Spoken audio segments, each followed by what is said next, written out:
Hi everyone, it's Viktor and Tsveti speaking. We are back with our regular series in regards to the full moons and the new moons. So now we've got the full moon taking place on the 24th of June at 3 degrees of Capricorn.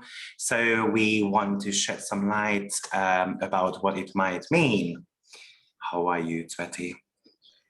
I'm doing great, and I'm looking forward to this full moon, to tell you the truth. Finally, some grounding energy after all the eclipses, and something to support the body and the energy at least. So yeah, I'm looking forward to it, and I think it will be a very constructive time where we can it's like a checkpoint where we actually see whether what we set as our intention at the new year, for example, when we had the sun in Capricorn, actually came to some fruition now, because the full moon, it's an opposition between the sun and the moon always, and it always gives us some additional information. It sheds some light on things that we didn't notice, and it gives us some additional information because the moon will reflect actually the light of the sun. It doesn't have its own light indeed. So we will actually come to see where we are with our goal setting and maybe readjust and attune ourselves a bit more to them.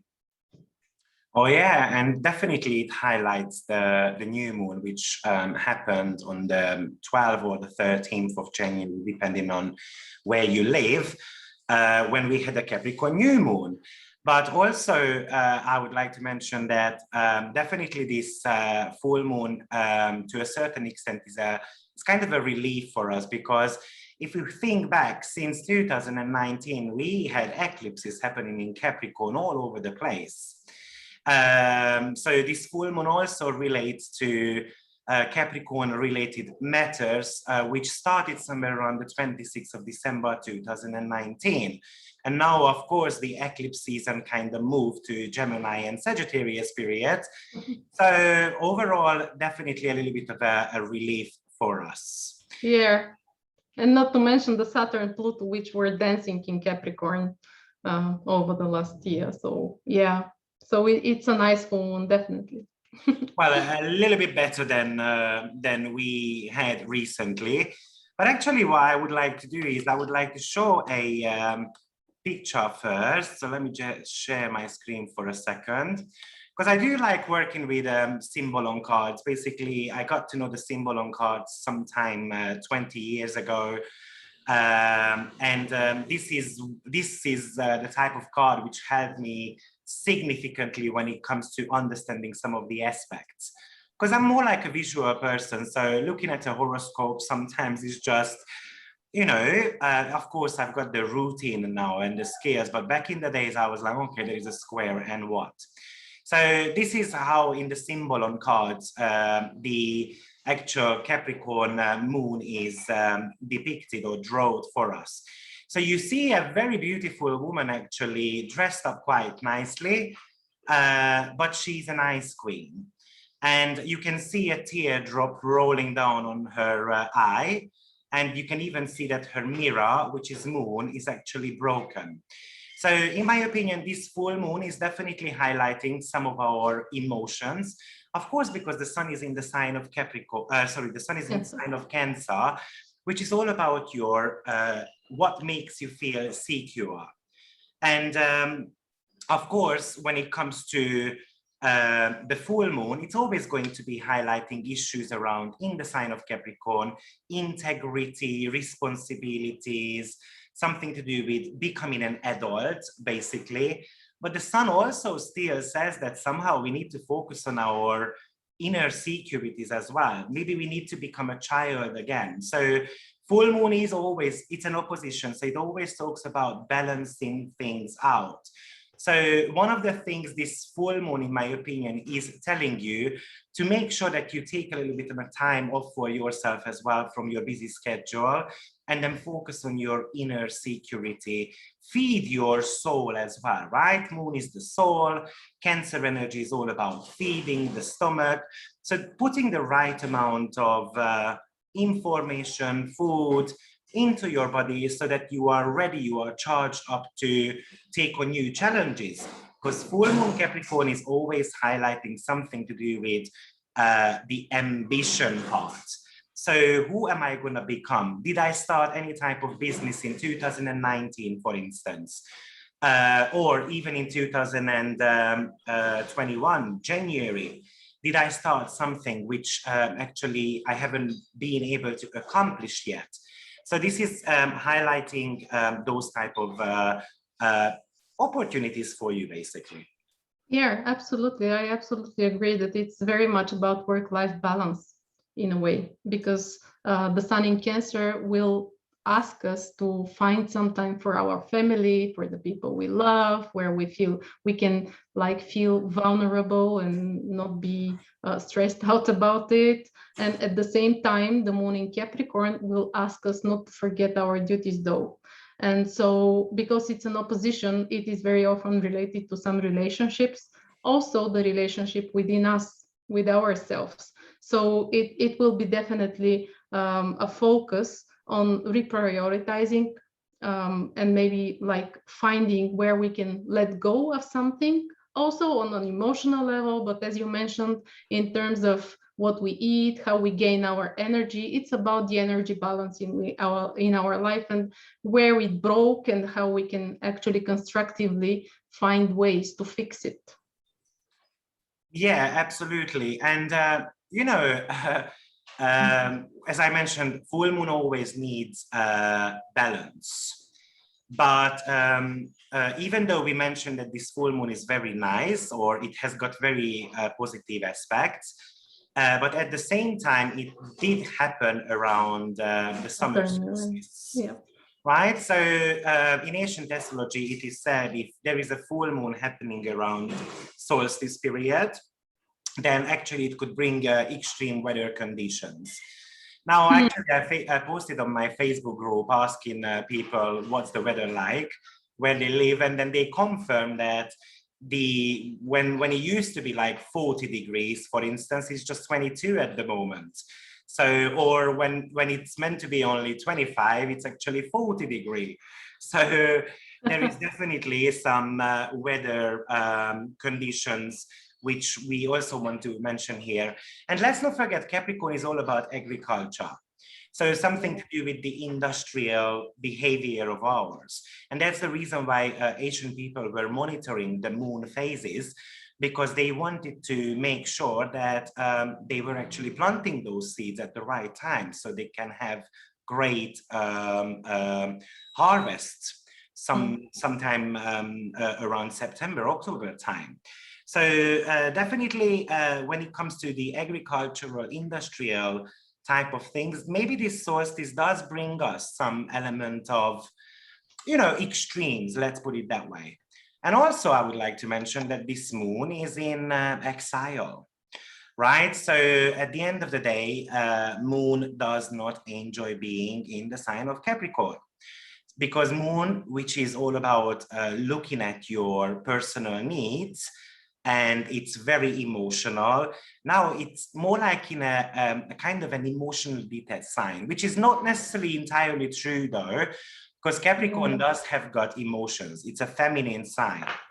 However, it contains the emotions. So that's why you saw on that symbol on card as well, that the lady is actually wearing an ice dress, because she kind of wants a 3-step distance between her and others. But there is a teardrop rolling down on her eye, which means that actually some of the emotions wants to burst out of her body. Yeah. So, but at the same time, I would like to mention that we've got 4 planets in rulership, and at the same time we've got 4 planets in retrograde as well. So this is very much of a mixed bag here. So the planets which are in rulership are Mercury, Saturn, Jupiter, and also we've got a mutual reception by exaltation between Venus and Jupiter as well. So definitely those are strong, and planets in rulership are very important because they are action orientated. They are ready to do something. But then we've got the 4 planets in retrograde, which is talking about, oh, we need to go back and then revisit the past. So this full moon for me is definitely something in regards to revisitation of 2019 at the end of the year or 2021 beginning of the year, but something needs to be revisited. Yeah, definitely. And yeah, also Mercury just turned direct actually from being retrograde. So I think this is a very important thing to mention here, because it is in a trine to Saturn, and Saturn being the ruler of the moon, then it means that again, being retrograde, it went back to Saturn to recommunicate something, to renegotiate terms if you want. And so that we can really have a clear-minded focus and make a decision on something. Absolutely, absolutely. Capricorn is very grounding. It's a commitment sign. It is telling you that something which you have to take seriously. And seriously.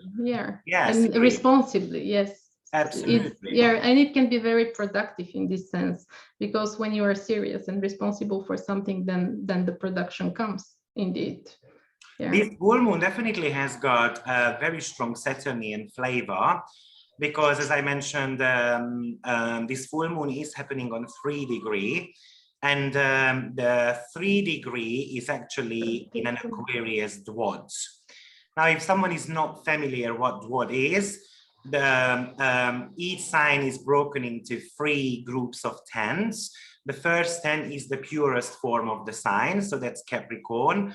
Then the next 10 degrees followed by the next earth sign. In this case, that's going to be Taurus. And the last 10 degree is actually the last of the earth signs or triplicity signs. In this case, it's going to be Virgo. Now, each of those 10 degrees can be broken into 4 little segments, so 2.5. So the first 2.5 is always the purest form of the sign, so that's Capricorn. The next 2.5 degrees followed by the next sign, which is Aquarius. And of course, Aquarius is also ruled by Saturn in traditional astrology. So therefore, even though there is not so much of an aspect going on between Saturn and Moon, not a major aspect, however, it is still highlighting the Saturn-Uranus square, which just got recently again active. And it's going to be active till mid-August, really, till the end of the August. And good that you mentioned this lack of aspect between Saturn and Moon, a major aspect, I mean, because what I noticed in the chart of the full moon when I looked at it, there is a novile happening between Moon and Saturn, and then between Saturn and Neptune, and a binovile between Moon and Neptune. So these 3 planets are actually quite involved with each other in a very and they are actually, the novile aspect is asking us to integrate the energy of the planets which are involved in the aspect, which is Moon. In, for example, when we have the Moon and Saturn in the novile, this will prompt us, ask us to learn to be more patient and maybe to express and to integrate our emotions in a more constructive and a more disciplined way, but still remain emotional. And the picture that you showed earlier in our talk, it's very descriptive, I think, and regarding what we need to work on. And can you just speak about this novile? So what degree is that? So in case someone doesn't know, what aspect is that? Sure. A novile aspect is a 40-degree aspect. So we have exactly 40 degrees between Moon and Saturn, and exactly 40 degrees between Saturn and Neptune. And then a binovile will be 2 times 40, which is 80 degrees. And it will actually have the same qualities. A trinovile is a trine. So a novile and a binovile is actually a beginning of an energy which will be expressing itself during the trine aspect, I think. So I hope that's clear enough in terms of technical. You can add. So. I mean, novile is actually associated with number 9.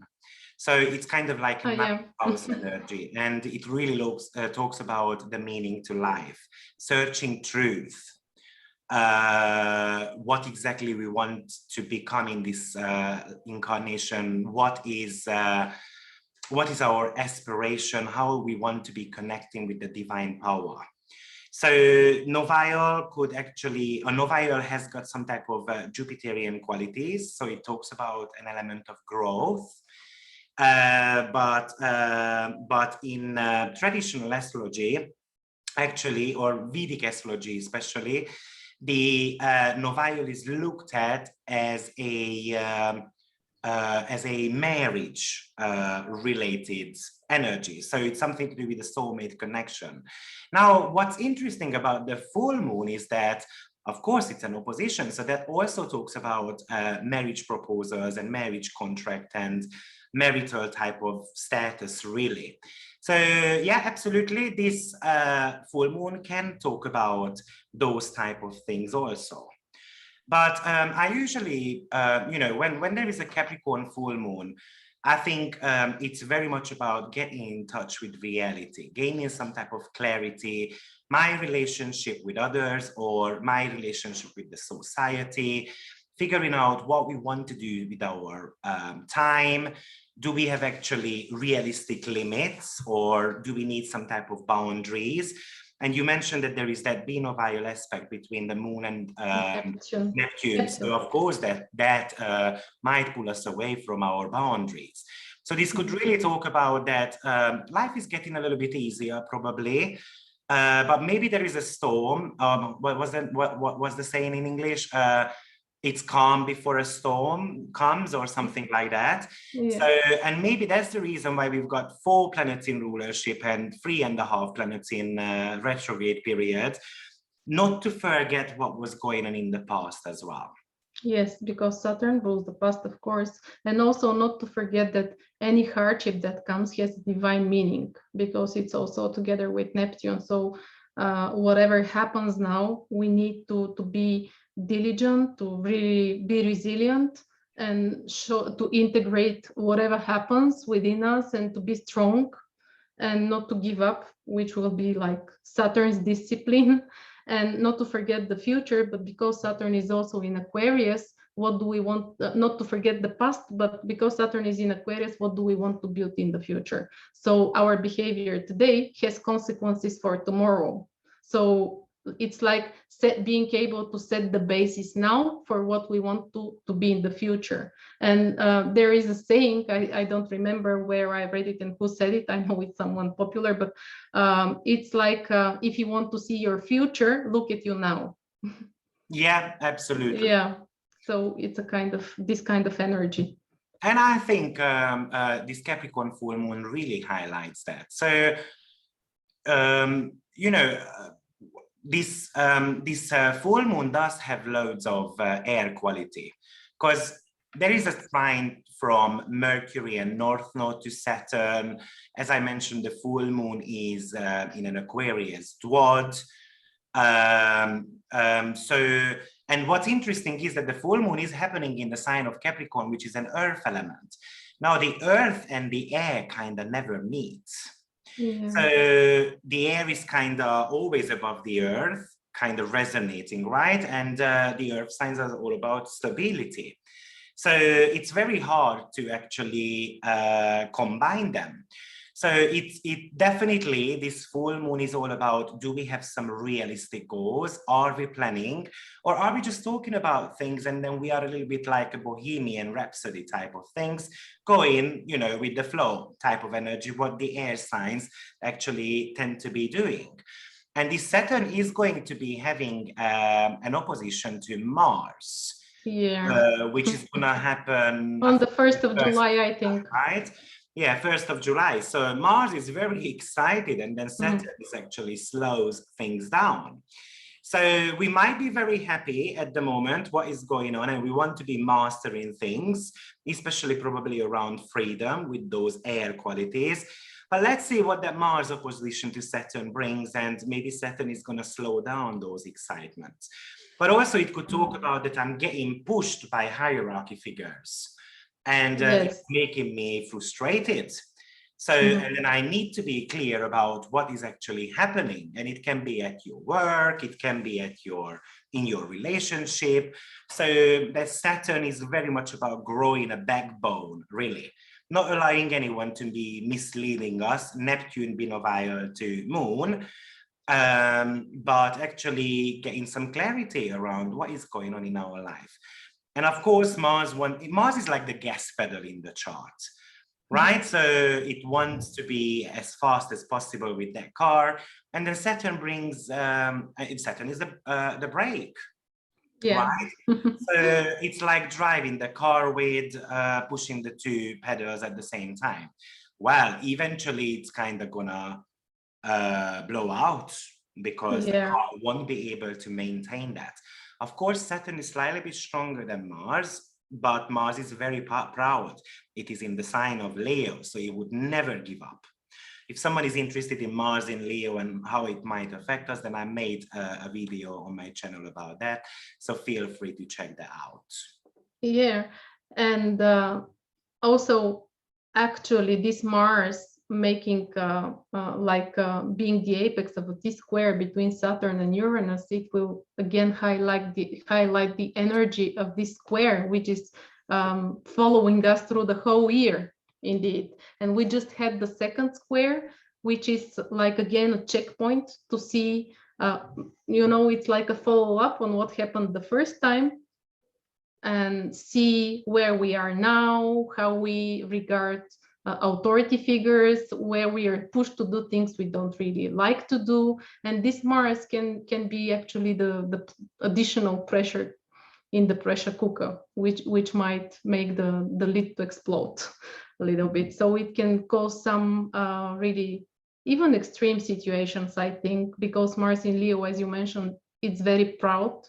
And for this reason, it can be very emotional as well, and not really, it can be very reactive, not so emotional, but very reactive. When you touch the pride, then it's about my authority versus others' authorities. And it can act out of pride, and it might not be the most reasonable thing to do, though. Absolutely, absolutely. And on top of my head, yeah, I'm sure actually Moon is out of bound as well at the moment. So that might be again telling me that this Moon can go to the extremes, and the Moon is, when it's out of bound, it is acting like a Uranus conjunction to Moon. So it's a very rebellious Moon.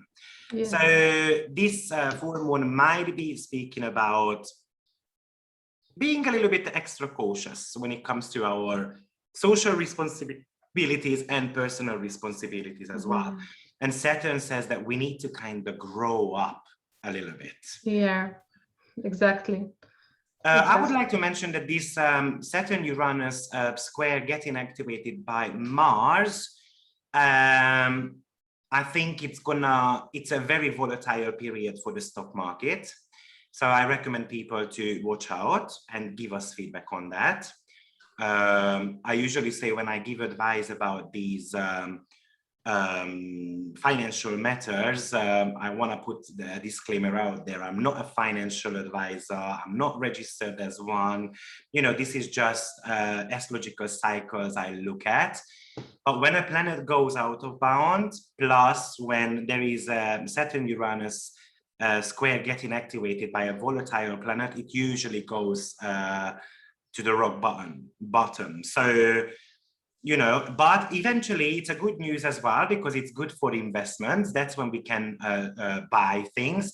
And if you think about what Capricorn and Saturn kind of represent, someone who is climbing the mountain, right? And then eventually it goes back to the top as well. So, there is no worse than reaching the rock bottom, and then, it can't go any lower, basically. That's what it's talking about. So there could be some type of financial recklessness in the world. Of course, don't forget that Uranus is still in the sign of Taurus as well. And the focal point of the T-square, as Tsveti mentioned, is Uranus this time around. Yeah, and it's in Taurus. So as you mentioned, it's all about financials indeed. Yeah. Okay, and also, because Saturn rules this full moon. Saturn has got a very exact sextile to Chiron exactly on the same day, on the 24th. So how do you feel about that energy? Well, I feel that this Chiron will be very important again to somehow balance out and to support the square between Saturn and Uranus, because Chiron is actually moving between these two planets, and actually it's the missing connection, so to say, between the visible and invisible. And because Saturn is a social planet again, it will give us probably some additional information in regards to where we need to head now, where we need to wait, and where we need to act, when exactly. And yeah, I think that this Chiron in this sense will be very important with the trine. And because it's a trine, of course, it is very harmonious energy, so it will be we will be able to see it in an easy flow way, and we will be supported, so to say. Yeah, so if we are speaking about optimism and you know, and the positive side of this full moon, then we should also mention that we've got a sextile with Jupiter as well. Yeah. So definitely that's something we want to speak about. But before actually we do that, I wanted to mention that I feel like the Saturn and the Chiron sextile, by the way, it's a very important aspect in 2021 because it happens 3 times. And this is actually the second one this time around. So astrologically speaking, this is definitely the biggest week, biggest day of the week with this full moon and the exact sextile between Saturn and Chiron. I think it's kind of an antidote. It kind of helps the current Saturn and Uranus square. And this is talking about taking responsibility for our healing, committing to building something, because Chiron is actually like a bridge builder between Saturn and Uranus. And how interesting that actually Chiron is the one which is sextiling Saturn this time around. So the reason why Chiron is a bridge builder between Saturn and Uranus, because Chiron is placed, astronomically speaking, between Saturn and Uranus. So Saturn is the past, Uranus is the future. So Chiron is all about healing the past so we can move forward and see the future, right? So I kind of feel like this cosmic alignment actually is very, very important. And of course, this Chiron really could talk about finding ways for some type of chronic conditions. So this could be very good from a technological point of view, like, I don't know, discovering, for instance, a new technological way to heal something. So it might be very, very useful for the pharmaceutical field, actually. But Chiron is still in the sign of Aries, which talks about our own healing, our own survival instincts. And Saturn is in the sign of Aquarius, which talks about healing the society. So it could indicate that if I heal myself, then the society is going to pick up quicker, and then it's going to have a quicker kind of stability coming up.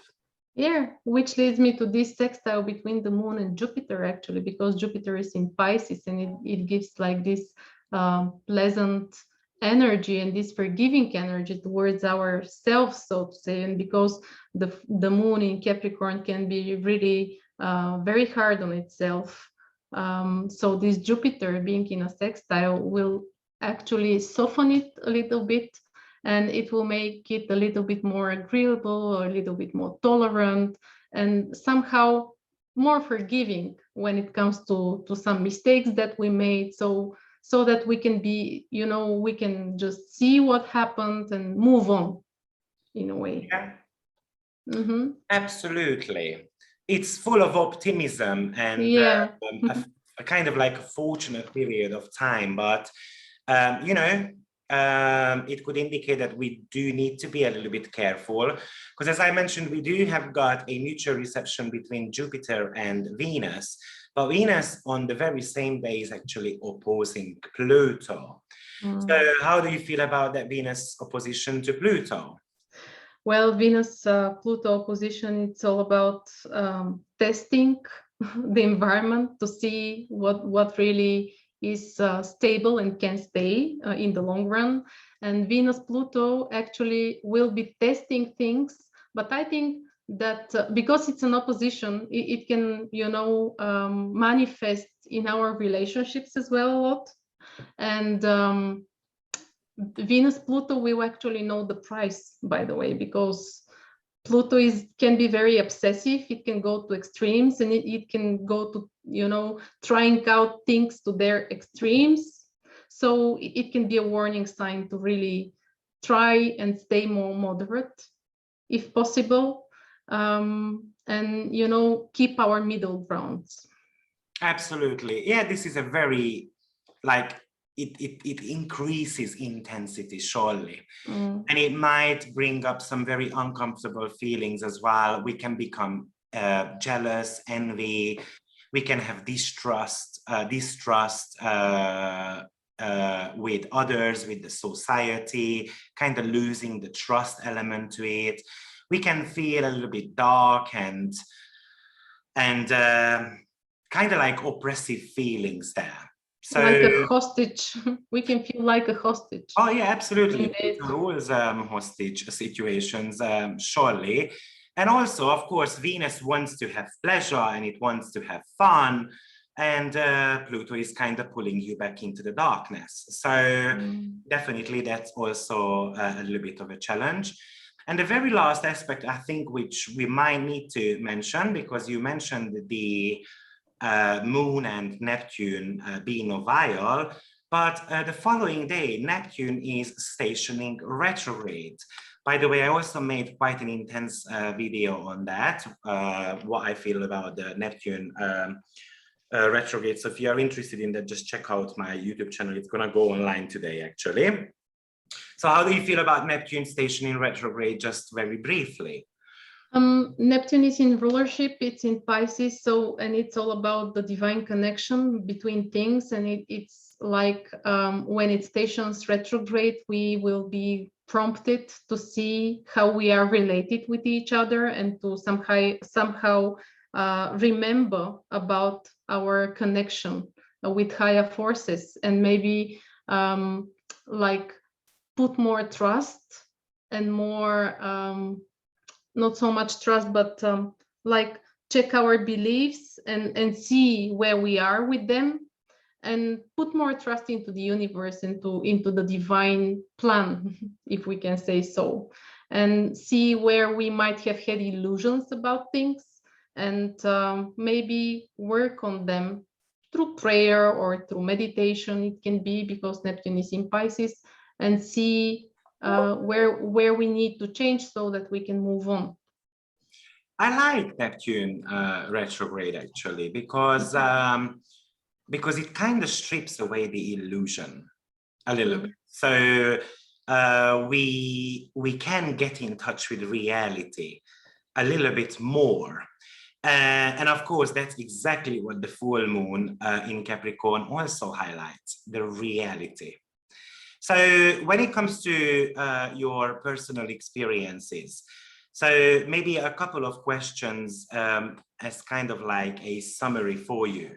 So what do you want to do with your own time? Can you set up some realistic goals for yourself? Are you clear about the borders and your own limits? Are you ready to do a little bit less and revisiting some bits and bobs which might not be serving you anymore, or it's actually outdated? What are your plans for the future? Say yes to the new ones and kind of welcome them. Or do you actually allow someone to kind of take over and overshadow you? Or will you actually push that back? So I feel like these are the major questions for And also because Neptune is about spirituality and our ideals, somehow it can also push us to explore how we can serve others in unconditionally. What can we do for others, and like be more practical in a way, if possible, though with Neptune. But as you said, being more grounded and seeing more realistic ways to achieve that, and also at the same time serving others, but what feels in alignment with myself, with my inner self. Yeah. Well, thank you everyone for joining us today for this full moon session. I hope you have enjoyed it. And then if you would like to have a reading with Tsveti or myself, then you will find the link in the description box. So feel free to click on that and book a reading with us. Thank you, everyone. Bye. Bye-bye.